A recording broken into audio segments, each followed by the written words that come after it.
maksimum 2,5 meter. Jarak frame space-nya berapa? Dihitung di sini. Kemudian kalau sudah dihitung, baru letakkan antara kalau center girder udah pasti di tengah kapal. Side girder itu berdasarkan ketentuan. Tidak boleh lebih dari 2,5 meter, tergantung kelas ya. Kemudian berapa jarak frame space-nya, baru nanti berapa kali di sini. Oke Pak Rusli, sampai sini oke. Ya Pak, ya Pak. Ngerti ya? Siap Pak. Nah, siap. Nah, berarti Bapak minggu depan, Bapak mulai ngitung nih Pak. Gambar ini adalah gambar bagian tengah kapal. Jadi kalau Bapak sudah menghitung luasan midship, itu punya ukuran utama lebar kapal sudah kehitung, bilganya sudah kegambar, maka Bapak sudah bisa gambar bagian tengah kapal. Nah, kita sudah mulai bisa ngitung nih Pak. Jarak frame space, jarak ini, jarak itu. Nah, itu yang dimulain Pak. Saya tungguin PR-nya minggu depan. Siap Pak. Baik, makasih. Kalau Bapak nggak ngerjain PR, Bapak nanti akan bingung dengan apa namanya, mana yang disebut A, disebut B, disebut C, disebut D gitu, ukurannya gimana, ngitungnya gimana, dan seterusnya Bapak nggak agak berat. Nah, jadi kalau sudah menghitung ukuran utama, tolong saya digambarkan bagian midshipnya aja dulu.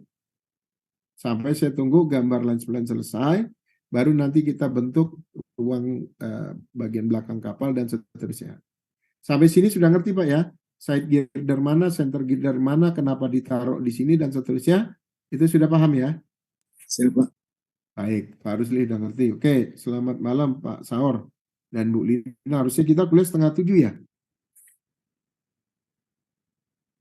Malam. Nggak tahu jadwalnya berubah kenapa, saya nggak ngerti. Oke, saya mungkin kuliah sampai jam 8. Kita akan close. PR-nya sudah dikerjakan Pak Saur atau Bu Lina? Belum. Progres, oke. Nah, jadi kalau nggak ngerjakan PR, saya nggak tahu Bapak Ibu nanti nggak ngertinya sebelah mana. Gitu ya.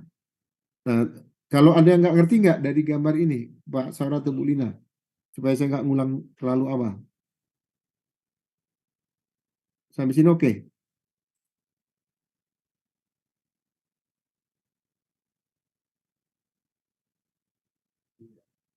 Sampai sini oke?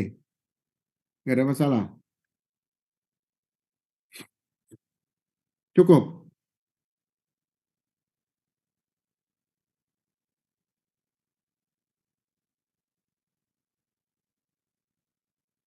Oke, saya ulangin aja.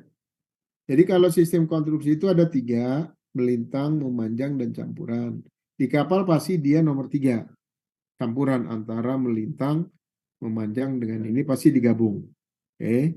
Kalau lihat dari atas, berdasarkan tinggi kapal dan seterusnya, itu dia bagi alas, bagian sisi, bagian dek kapal. Ini sampai superstructure. Kalau dibagi dengan bagian panjang kapal, maka ada konstruksi haluan, ada konstruksi tengah, dan ada konstruksi belakang kapal. Oke.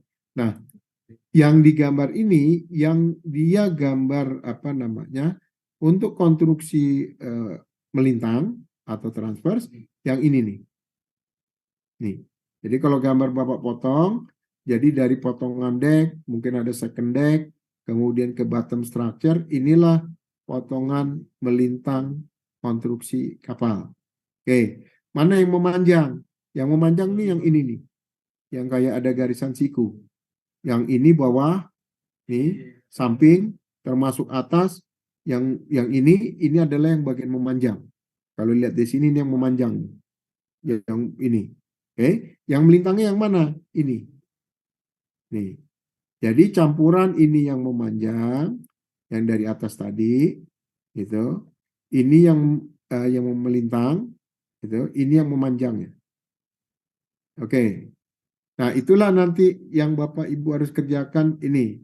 Nah, framing system kalau lihat di kelas, gitu, aturan mainnya adalah 0,1 L di bagian depan dan di bagian belakang untuk kapal itu tidak boleh lebih dari 600 mili. Tapi kalau kapal ikan kayak Pak Rusli mungkin bisa 600 sepanjang badan kapal. Oke, mungkin bisa 500 tergantung ukuran kapal. Nah, jadi kalau kapal besar di bagian belakang kapal 0,1 L, bagian depan kapal 0,1 L, maksimum 600. Itu sudah ketentuan kelas. Oke, sampai sini ada pertanyaan.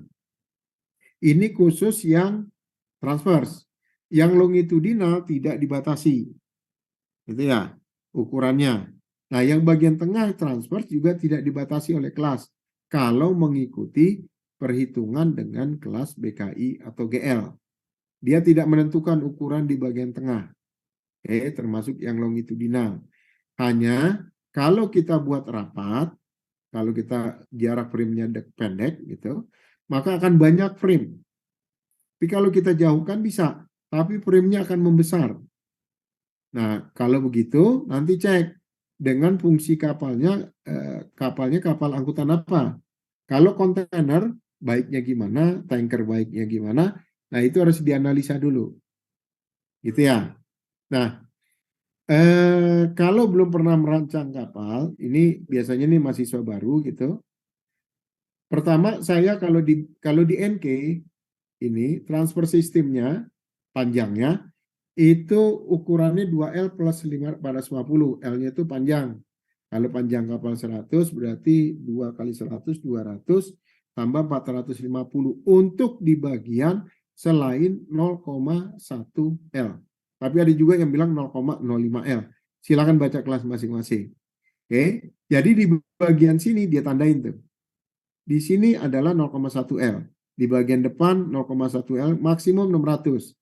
Di luar 600 bisa dengan rumus ini. Oke, kalau yang memanjang, ini konstruksi memanjang frame-nya ini, dia rumusnya ini.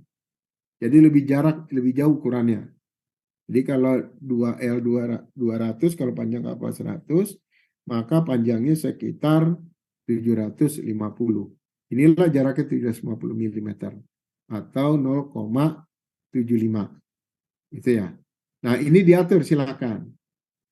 Oke. Nah, yang kedua buat pendekatan sementara, kalau pakai BKI nggak ada rumus ininya, pakai NK. Yang kedua lihat kapal banding. Nah, kapal banding sudah banyak memperhitungkan sisi itu. Sisi muatan, sisi konstruksi, dan yang lain. Dia jarak frame-nya berapa? Nah, kita bisa ajukan nih. Oh, kalau pakai NK sekian. Oh, kalau jarak kapal banding sekian. Nah, kita cocoknya pakai berapa? Jadi dari ujung sini kita patok 600. Dari ujung sini patok 600. Selebihnya harus bagi rata. Sampai habis. Nah, kalau dia hitung misalnya dapat 720, tapi bagi ratanya 715, silakan dibagi 715. Jadi jangan nanti ada yang terlalu rapat, ada juga yang terlalu panjang. Jadi bagi rata habis dari ujung 0,1 L ke ujung 0,1 L. Oke, sampai sini oke. Sama dengan yang memanjang. Bagi rata dia sepanjang badan lebar kapal. Atau kalau di sini nanti ada semacam dudukan, ini bagi rata habisnya di sini. Nanti dia buat bracket kah, buat titik masuk dari sisi ke dasar, ini masuk ke sini, habisin di sini. Jarak longitudinalnya. Nah, ini jangan sampai nanti masuknya di sini, frame-nya ada di sini. Kacau nanti. Ya, jadi frame itu kan artinya titik tempat dia konstruksi itu berupa frame space. Jadi kalau di rumah itu berupa titik fondasi. Itulah yang akan dipakai dari ujung ke ujung untuk penentuan titik konstruksi pada kapal. Oke. Nah, yang itu selanjutnya kalau sudah, ini kan dia bilang nih kalau di kelas, nanti cek masing-masing. Dia bilang untuk yang tidak disupport, itu span dari bottom longitudinal tidak boleh dari 2,5 meter. Katanya nih. Oke, kalau 2,5 meter berarti jaraknya di sini. Nih. Lihat toh? Ini 2,5 meter nih. Jarak dari center girder yang tidak disupport ke side girder itu maksimum 2,5 meter. Nah, silakan cek masing-masing kelas. Ada yang minta 2,1, ada yang minta 2,4, ada yang minta 2,5 tadi, ada juga yang 3 meter. Nah, artinya selama kelas bilang yang dihitung dengan kelas masing-masing, kalau 2,5 meter, maka ini maksimum 2,5 meter. Nah, ini jarak frame longitudinal nih. Nih. Nah, kalau dia bilang 2,5 meter, kita ngitung 700 mili untuk bottom longitudinal frame, maka kalau 700 kali 3, 2,1, tidak lebih dari 2,5. Kalau ini 700, 1,4, 2,1, berarti side girdernya ada di sini. Nih, nanti yang ini juga sama ngikutkan. Gitu ya. Nah, ini yang Bapak Ibu harus hitung sekarang untuk kapal masing-masing. Biar nanti kita sama-sama jalan. Oke. Nah, kalau ini sudah dihitung, harusnya titik memanjang ini sama nih, Pak. Kalau ini yang longitudinal, berarti dia sama nih. Nih. Tuh. Sama dia. Nah, kalau dia besar, itu, ini besar nih, ini kan besar nih. Ini center girder, ini side, mungkin ini jadi side girder lagi, itu, ini side girder lagi, maka titik yang besarnya sama. Kalau di bawah disebut side girder, maka di atas disebut dia itu deck beam longitudinal ini. Ini deck beam longitudinal, ini yang kecilnya disebut deck longitudinal. Silakan disebut apapun, tapi ini adalah balok geladak memanjang. Kalau ini hanya deck memanjang. Kalau di sini balok. Ini sama nih jaraknya nih. Kalau dia kecil, besar. Ini juga besar. Sama dengan ini. Sama juga dengan ini. Sama juga dengan ini. Oke, nah tinggal yang ini sama juga. Kalau dia 3, maka ada yang besar 1 di sini. Dan seterusnya. Nanti dia ada ini nih. Kalau di bagian sisi berarti side beam-nya. Atau kalau ada yang mau bilang pakai senta. Ada yang mau bilang juga pakai stringer. Monggo. Apapun namanya. Tapi dia per 3 frame dia akan sama. Kalau memang jaraknya katanya kelas itu 2,5 meter yang ini. Maka kalau ngitungnya 700 longitudinal, maka maksimum 3 frame. Nah, silakan diatur masing-masing. Oke, sampai situ ada pertanyaan? Cukup? Cukup ya? Itu Pak, Pak, Ya. itu seandainya kita pakai BKI Pak ya, terus Hmm. kita cari-cari nggak ketemu, terus kita campur pakai NK itu nggak bisa Pak ya? Haram, Pak. Oh, Kalau gini, kita pakai BKI. Kita bilang misalnya, kan rumus-rumus nggak keluar kalau kita masukin ke kelas. BKI ngitungnya dapatnya 10 mili misalnya pelat. Kita ngitungnya pakai NK dapat 12 mili. BKI diem, Pak. oh gitu Pak, siap Pak. Nah, tapi harusnya ketemu, Pak. Di kelas tuh ada semua. Nanti BKI akan endorse perhitungan-perhitungan itu yang Bapak pakai untuk Siap, Pak. konstruksi. Oke, Pak. Cukup. Pak, Cukup ya. kalau ini untuk kapal tradisional berlaku nggak sih Pak? Framing system? Kapal kayu, Pak. Iya kayu. Ya. Kalau kapal kayu sebenarnya dia itu sampai dengan sekian GT, panjangnya sekian, 24 meter, atau sekian GT, itu nggak masuk kelas, Pak. Bapak bisa masuk ke NCPS. Harusnya. Ya, Pak. Iya Pak. Kalau Ya. kapal fiber gimana Pak? Sama, Pak. Asal dia tidak masuk sekian GT, Bapak tidak masuk sekian meter, itu ada di aturan IMUT, masuk kapal yah gitu, itu nggak masuk kelas. Tapi kalau Bapak mau masukkan di kelas, juga nggak apa-apa. Dibolehkan. Oke, saya keluar kalau gitu sebentar. Saya stop share. Sudah kelihatan ya? Oke, saya mulai dari sini, Pak. Kelihatan nggak di sini? Ada aturan BKI tentang kapal fiber, Pak. Keluar ya? Ada, Pak. Nah, jadi Bapak bisa ngambil dari sini, Pak. Walaupun bisa menurut AIMO tidak masuk ke dalam, maka Bapak bisa aturan Men BKI juga ada untuk kapal fiber. Ini. Atau kalau Bapak misalnya mau ngambil kapal kayu, Bapak juga bisa ambil dari BKI. Keluar ya, Pak ya? Mas, Kelihatan? loading, Pak. Oh, loading. Kelihatan belum? Belum. Coba saya berhenti. Nih, saya keluar lagi. Ini kapal kayunya BKI, Pak. BKI juga mengeluarkan, Pak. Cuma Bapak bisa masuk kelas, bisa tidak. Tergantung nanti aturan main dari AIMO. Itu ya, Pak? Iya, Pak. Ya. Nah, makanya itu ada yang namanya NCPS yang tidak diatur dalam kelas, dia harusnya nanti akan masuk ke dalam standar perhitungan NCPS. Gitu ya. Boleh aja Bapak masuk kelas, boleh. Tapi tidak disyaratkan. Gitu kan? Oke, kalau misalnya kapalnya fiber, kapalnya ini, boleh Bapak nanti dihitungkan.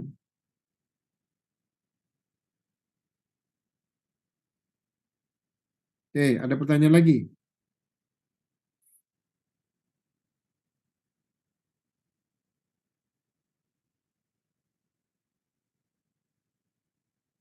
Ada lagi pertanyaan? Cukup? Cukup, Pak. Baik, baik, makasih. Oke, yang lain nggak ada yang tanya ya? Saya lanjut kalau gitu.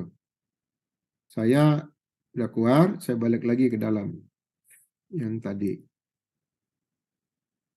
Jadi kalau Bapak mau menghitung dengan kelas juga boleh. Selama misalnya belum ada domestic rules misalnya. Yang kalau di Indonesia kan sudah punya NCPS. Silakan, itu kan ngambil dari AMSAL kalau nggak salah. Dari apa? Australia kalau nggak salah.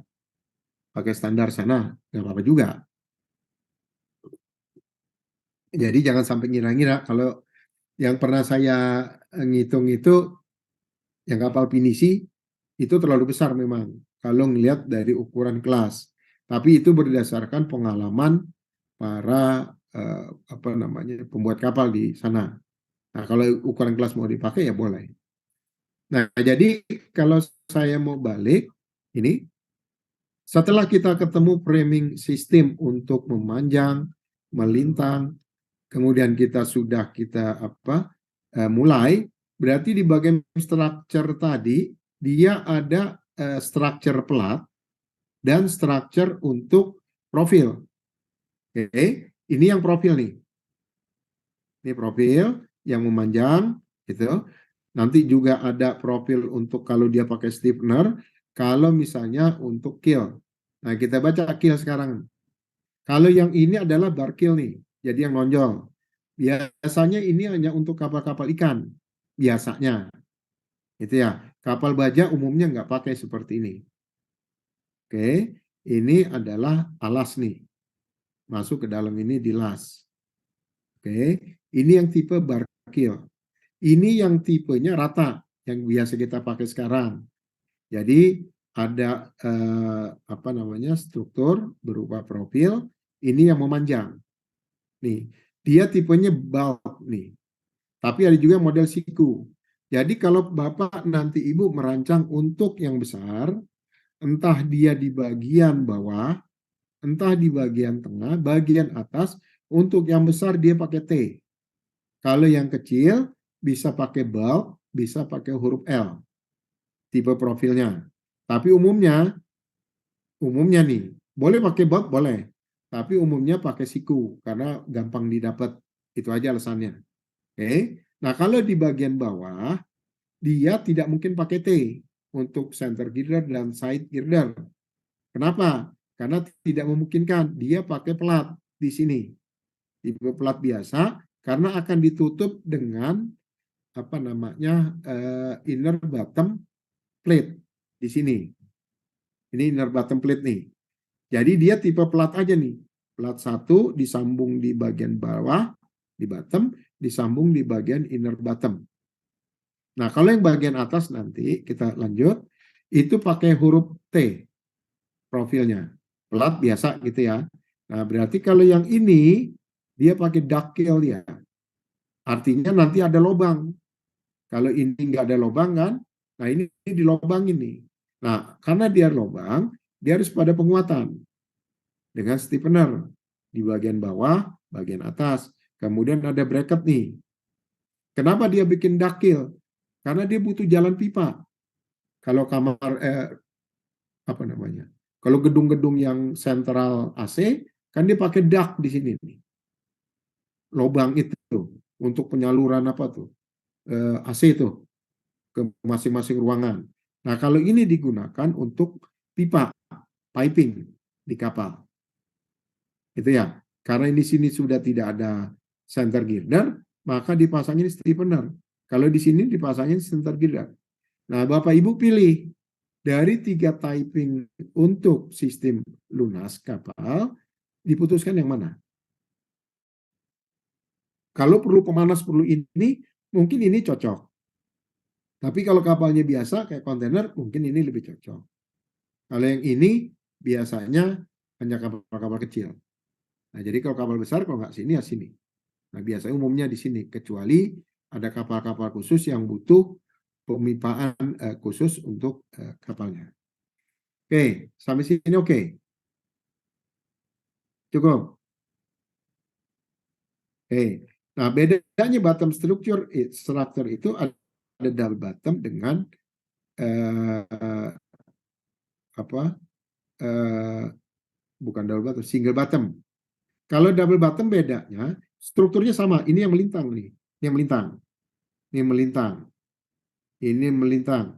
Ada yang solid floor nih, ada tutupnya cuma dilobangin. Kalau di belakang-belakang namanya open floor. Dia terbuka. Makanya ada penguat di sini nih.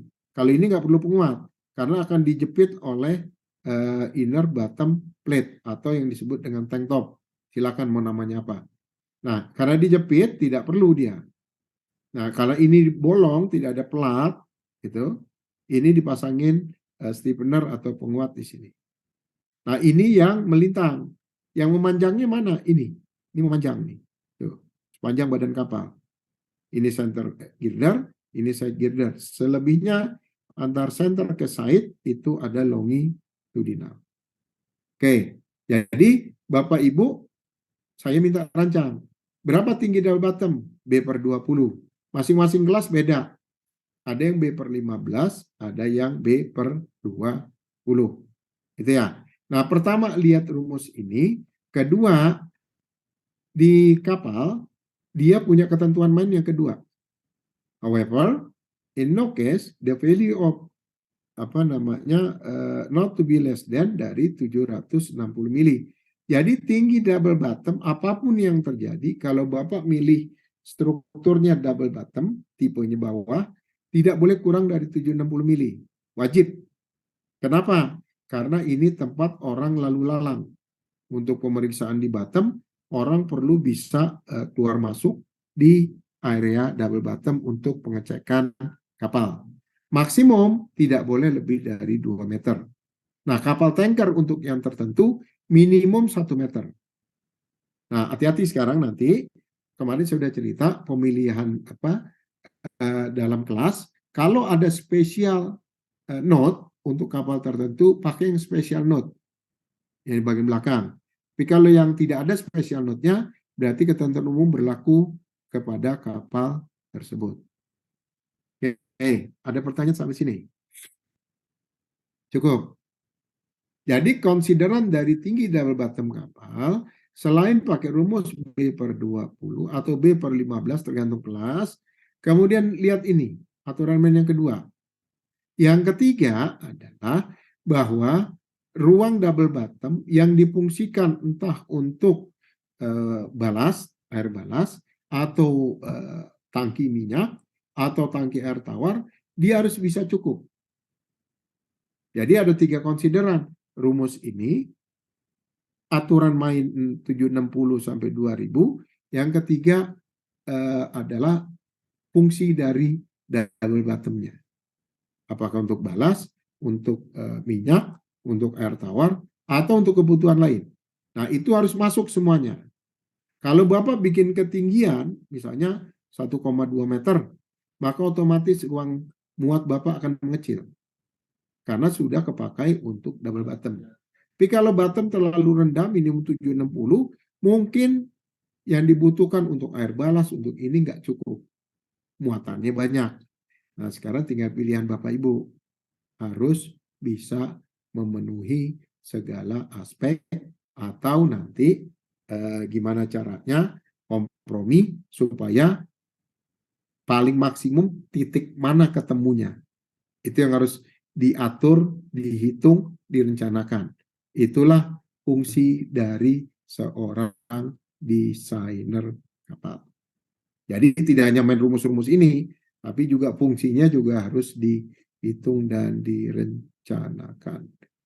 Oke, Bapak Ibu udah tahu struktur kapal di bagian alas dan seterusnya. Gitu. Ini cuma rumus perhitungan, tinggal masuk ke kelas, Bapak Ibu provide ke saya, nanti baru kita menghitung. Nah, konsideran di bagian ini yang single bottom, kemarin sudah kita ngobrol, saya nggak belanja ini double bottom tank, misalnya pure lubrication tank, apa-apa, itu salah satu konsideran, gitu. Nah, yang perlu jadi ini lagi, kalau ini yang tipe terbuka, yang tadi saya bilang, tidak ada tutup plat, maka dia dipasangin ini, stiffener, gitu ya. Nih, atau bottom frame. Ini untuk yang tipe open floor. Tapi kalau yang solid floor, dia dipasangin plat. Ini tipe solid floor nih, dipasangin plat nih. Cuma dilobangin. Karena masa jenisnya masih sama. Kalau masa jenis berbeda, dia akan dipasang ininya tidak berlobang. Misalnya di watertight bulkhead, otomatis ini nggak boleh berlobang. Atau ada perbedaan muatan, misalnya yang satu ngangkut minyak, satu ngangkut air, maka ininya ketutup mati, tapi tidak berupa watertight bottom. Dia memang watertight. Jadi untuk memisahkan minyak dan air atau yang masa jenisnya berbeda. Nah, itu nanti silakan diatur. Saya butuh Bapak Ibu ngerjakan tugas. Karena biar saya bisa tahu Bapak Ibu tidak ngerti, kalau bingung nanti mungkin kita bisa diskusi sama-sama. Nah, ini untuk ini. Nah, yang jadi perlu perhatian adalah ini sudah saya kasih sebenarnya nih. Ini. Tinggi double bottom di ruang mesin bagaimanapun 0,76. Bagaimanapun. Tidak boleh kurang. Oke. Sekarang tinggi double bottom itu harus mengikuti as dari kapal. Nih, as propeller. Jadi tinggi ini digunakan untuk supporting dudukan mesin, maka ini nih. Oke, kalau ini double bottom, ini adalah tinggi dudukan mesin. Nah, tinggi double bottom ini minimal 0,76. Sama, tapi bisa dinaikkan berapapun, tidak lebih dari 2 meter. Nah, konsideran tinggi double bottom di ruang mesin adalah dudukan mesin supaya mesinnya bisa lining dari gearbox as propeller menuju shafting di bos propeller di depan. Nah, jadi ini tingginya konsiderannya adalah tambah lagi ada as propeller. Dia harus lurus. Kalau bengkok patah ini bubar kapalnya. Oke, kalau yang lain-lain ini adalah center girder, bentuknya untuk single bottom, dia bentuk begini dan seterusnya. Kalau besar yang bilang tadi hurufnya T. Oke, tapi kalau double bottom cuma plat aja satu, karena dia akan dijepit oleh inner bottom plate dan bottom plate. Nah, ini yang inner single bottom. Dia tidak pakai tutup, tidak pakai tank top. Nah, jadi ini pakai T, ini juga pakai ini. Bisa pakai L atau T dan seterusnya. Oke, itu aja bedanya bottom yang double bottom dengan inner bottom longitudinal. Sementara saya berhenti dulu di sini. Oke, saya minta tolong Bapak Ibu mulai menggambar minimal di bagian midship kapal. Karena ukuran kapal sudah ada, lebar kapal sudah ada, mulai bisa gambar nih. Nah, itu tolong diberikan, mulai dirancang minimal bagian bottom dulu. Nah, saya tunggu minggu depan PR-nya. Itu ya, termasuk perhitungan framing, perhitungan plat, berarti ada keel, ada plat alas, ada plat bilga. Sampai di sini aja dulu. Kemudian ada plat tank top atau inner bottom plate. Nah, strukturnya berarti nanti menggunakan mana yang center girder, mana yang side girder, mana yang longitudinal untuk di bagian alas. Sementara itu dulu yang saya butuh. Nanti baru kita lanjut pelan-pelan supaya tidak kaget kemana-mana. Oke, mungkin itu yang pertama yang perlu saya tekanin, biar minggu depan kita sudah ada progres. Contoh perhitungan sudah ada untuk bagian bottom, tinggal kelasnya aja yang diganti. Karena pakai kelas BKI semua. Oke, sampai sini ada pertanyaan. Siapa? Oke Ini, ya. Pak, sebentar Pak. Apa namanya, itu kan kita biar nggak bolak-balik Pak ya ke BKI Pak ya.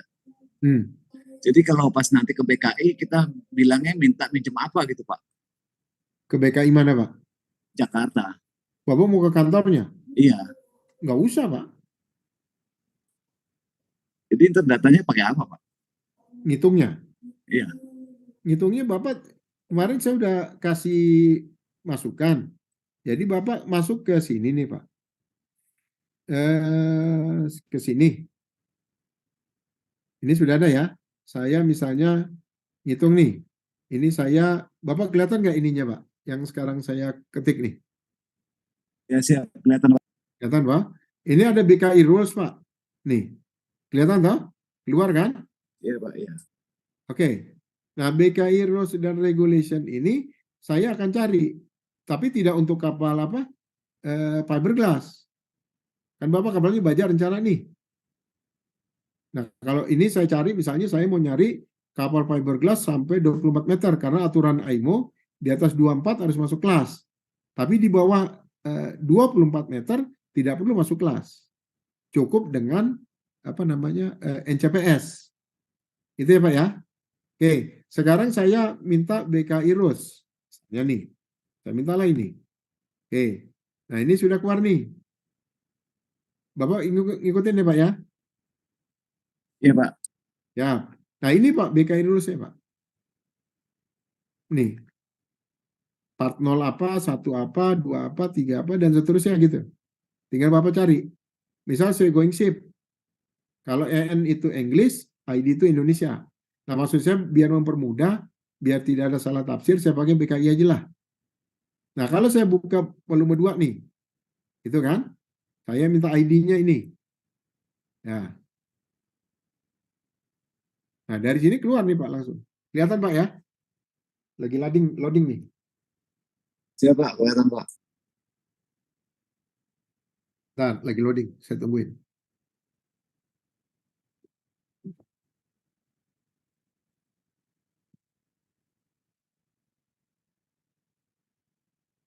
Nah, ini Bapak keluar ya Pak? Iya Pak. Oke, siap. Kalau saya cari misalnya plating, untuk ngitung plat kan, ngikutin ya. Iya Pak. Ya,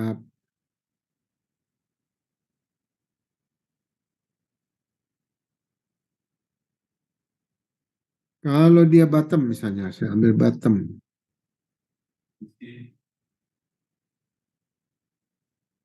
Kenapa tidak keluar? Oke, saya lihat dari ini aja lah.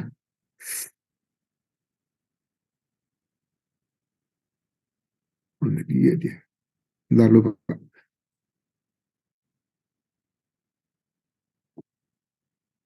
Saya lihat daftar isinya. Oke. Nah, Bapak untuk ngitung di awal, Kan ini definisi 1, Bapak tinggal baca lah gitu ya. Material nanti Bapak mau pakai yang apa? Oke, baca struktur lambung untuk plat dan profil Bapak ambil nih di 21. Oke, nah ini yang tadi panjang tidak ditumpu. Berapa jaraknya kalau BKI? Kita lihat nih. Panjang tidak ditumpu untuk BKI dia pakai ukuran. Ini profil bulk, mana panjang tidak ditumpunya. Bapak bisa baca di sini nih. Panjang tidak ditumpunya Bapak cari di sini, nanti keluar nih Pak. Panjang tidak ditumpu 333. Mana dia? Kalau saya nyari sekarang agak panjang kali ya. Di sambungan ujung untuk breaker. Sebentar. Nanti Bapak cari sendiri di situ. Kalau nyari saya agak lama. Yang penting gini. Ini kan beban desain Bapak hitung plat kulit. Misalnya plat alas nih. Di 62. Nah Bapak masuk di sini. Bapak ngambil panjang kapalnya di bawah 90. Berarti Bapak ikut main sini. Nih. Pakai B12, C12. Untuk yang 90. Yang di atas 90 berarti di luar ini. Nanti ada rumus tertentu lagi. Nah, desain konstruksinya untuk melintang berapa, untuk memanjang berapa. Bapak masukkan di rumus di sini, Pak. Nih, plat alas berarti tebal alat alas di 0,4 L, berarti ini bagian struktur kapal dibagi secara memanjang. Kan tadi ada bagian depan, bagian tengah, bagian belakang. Nah, dia di 0,4 L, bagian tengah. Tidak boleh kurang, ini rumusnya, Pak. Sudah, Bapak nggak perlu ke BKI. Bapak copy aja ini. Yang kemarin sudah bicara tuh kita. Siapa? Nah, kalau Bapak panjangnya lebih dari 90, maka main rumus ini. Gitu ya, Pak? Halo? Ini untuk ngitung plat alas. Pak Rusli masih ngikutin? Ini plat lunas yang tadi. Plat lunas itu lebarnya katanya tidak boleh kurang 800 tambah 5 kali L. Kalau panjang kapalnya 100, maka 5 kali 100, 500 tambah 800. 1,3 meter lebarnya. Nah, dari santer girdar Bapak bagi 2. Kalau 1.300 berarti 60, 60. 650, 650. Oke. Nah, yang jadi perhatian adalah ketika nanti platnya lebarnya berapa. Kalau lebar platnya 1.400, itu hitungan kita 1.300, langsungin aja pakai plat 1.400, nggak usah dipotong, nggak usah ngeluarin biaya. Tapi perlu diingat juga, kalau pakai platnya sepenuhnya, kita butuh 1.300, kita pakai 1.400, kelas mengizinkan, cuma kapal jadi berat. Kalau ditambahin sedikit 1 mili sekian panjang kapal, berarti nanti jadi berat. Nah, itu jadi konsideran lagi. Tinggal pintar-pintar nganalisanya. Yang kedua, bahwa sambungan pelat itu tidak boleh ada di sini nih. Jadi kalau ini profil, nih, titik frame space, titik pengelasan penyambungan pelat tidak boleh ada di sini. Nih, biasanya kelas itu minta 1/3, 2/3 dari jarak frame. Karena kalau ditaruh di sini, ketika ngelas dari bawah enak, penuh. Tapi ngelas dari atas, nggak mungkin. Sehingga kapal bisa bocor. Oke, nah makanya dia di sini, dekat sini, atau dekat yang ke bagian depannya. Jadi 1/3, 2/3, 1/3 di sini, atau 1/3 dari bagian depannya. Untuk yang frame ini. Oke, nah ini plat lunas. Plat sisi ini. Nah, tinggal Bapak hitung. Oke, Pak Rusli. Sampai situ kebayang? Ya, Pak. Bayang toh? Kebayang, Pak. Bayang kan? Nah, jadi nggak usah ke BKI, Bapak tinggal kok download aja. Saya udah bicara kemarin sebenarnya. Pak Saur oke?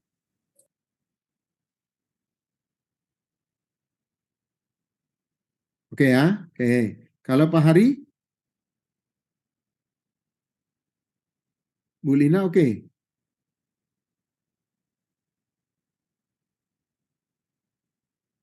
Hari oke? Bu Lina oke? Nah, berarti mungkin lagi sholat ini kali. Oke, Pak Saur dan Pak Rusli. Sementara itu dulu, kerjakan PR-nya, saya tunggu minggu depan. Kalau Pak Siap, Pak. Saur sekalian langsung buat tugas desain 2 kan?